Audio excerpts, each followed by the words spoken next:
Question number 24. In the circuit shown in the figure, the input voltage Vi is 20 volts.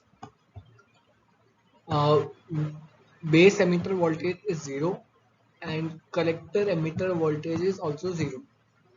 We have to find the values of IB, IC and beta.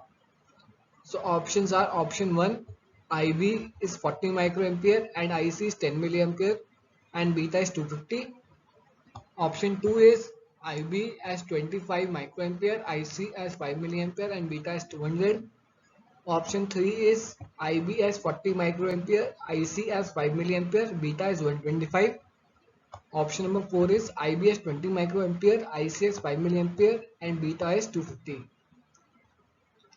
So by applying Kirchhoff's law here, this is base,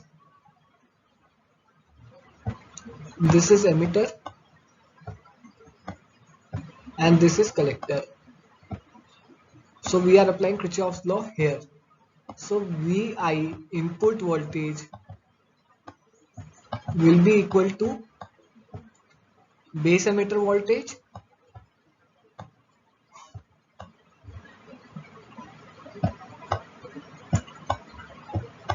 plus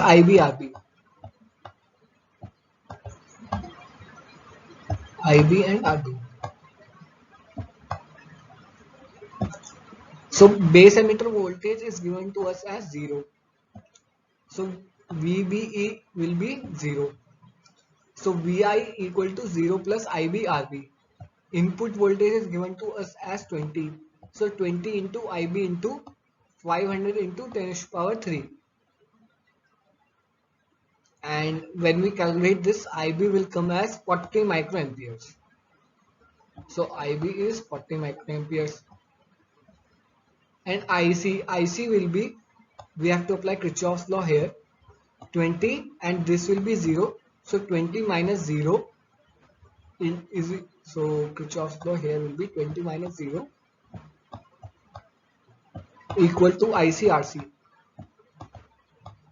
IC and RC.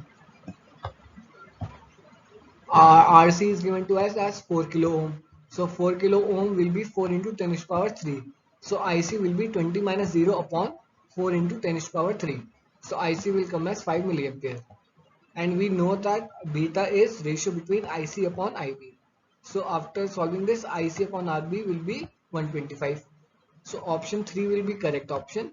IB has 40 microampere, IC has 5 milliampere and beta is 125.